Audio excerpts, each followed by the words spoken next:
La grenouille qui n'avait pas de nez.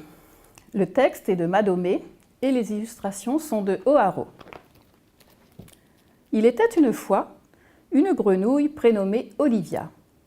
Comme toute sa famille, Olivia avait la tête et le dos verts comme l'herbe des champs, la gorge et le ventre blancs.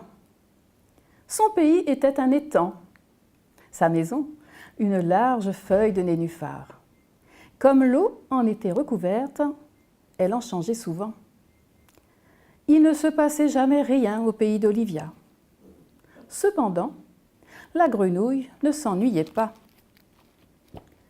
Par ses petites oreilles, elle captait le chant du vent et des animaux. Sur sa peau luisante et lisse, elle goûtait aux caresses de la brise, à la fraîcheur de l'eau, à la tiédeur du soleil. De sa langue rose, elle capturait de délicieux moucherons pour ses repas.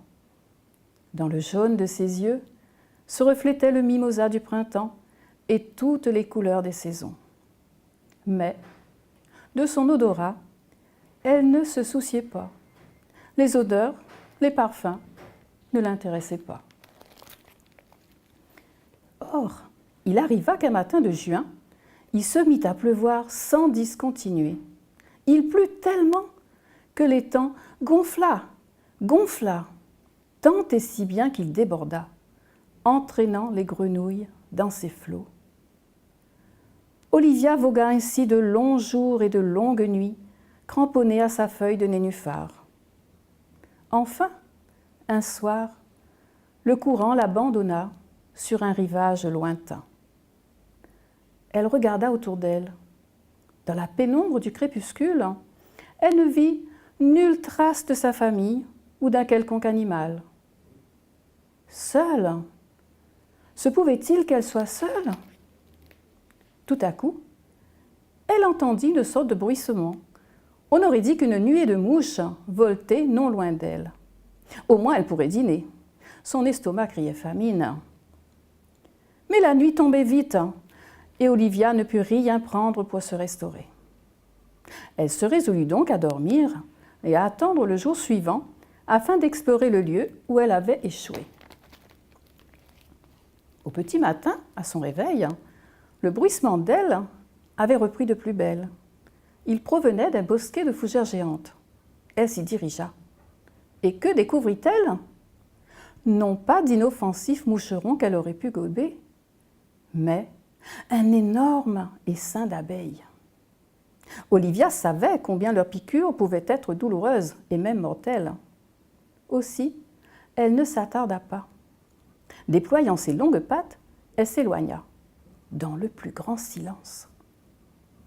Elle s'était postée en haut d'un rocher pour mieux observer les alentours, quand, soudain, la plus grosse abeille qu'elle n'ait jamais vue vint lui frôler le menton. Olivia n'était cependant pas grenouille à se laisser impressionner longtemps. Si cet insecte avait dans l'idée de l'attaquer sans l'aide de ses pareils, elle était assez rapide pour l'attraper et n'en faire qu'une bouchée. C'était d'ailleurs ce qui allait se produire, la faim la tiraillant de plus en plus. « Je m'appelle Cybèle. Je viens du jardin aux 1000 parfums », bourdonnait l'abeille en tournoyant autour d'Olivia. La grenouille s'en trouva fort agacée. « Je m'appelle Olivia, et si tu n'arrêtes pas ton manège, tu seras mon prochain repas », l'avertit celle-ci. « Je n'y tiens pas du tout », répliqua Cybèle. « Pourquoi pas plutôt devenir des amis? Je pourrais te faire visiter mon domaine. Tu y découvriras des merveilles. Et puis, sur le chemin, tu auras de quoi apaiser ton appétit. »« Eh bien, ne perdons pas de temps, » répondit Olivia. « Je te ferai respirer des milliers d'odeurs exquises. Tu sais, moi, je n'ai pas beaucoup de nez, alors les odeurs.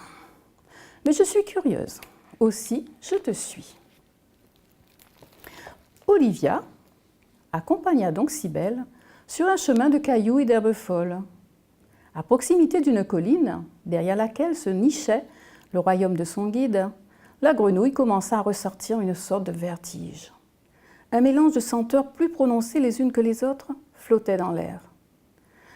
La grenouille, n'y étant pas accoutumée, respirait péniblement et pensait s'évanouir à chaque bouffée.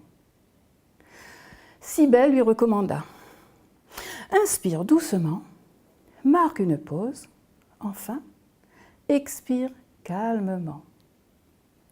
Olivia s'assit dans l'herbe et suivit les conseils de l'abeille. Au bout d'un moment, la tête ne lui tournait plus, les parfums ne se confondaient plus. Cybèle la conduisit à travers le jardin. Ensemble, elles humèrent les plantes, les fleurs, les fruits. Olivia fut la première surprise de constater combien elle apprenait vite. Bientôt, elle sut différencier l'odeur de la goyave, du jasmin, de la cannelle et tant d'autres encore.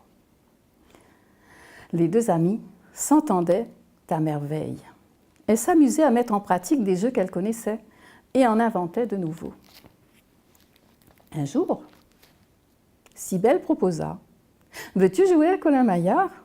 Ah oui, mais c'est une excellente idée que tu as là. Je commence. Cache tes yeux et dis-moi ce que tu sens. » Olivia réussit à 10 sur 10.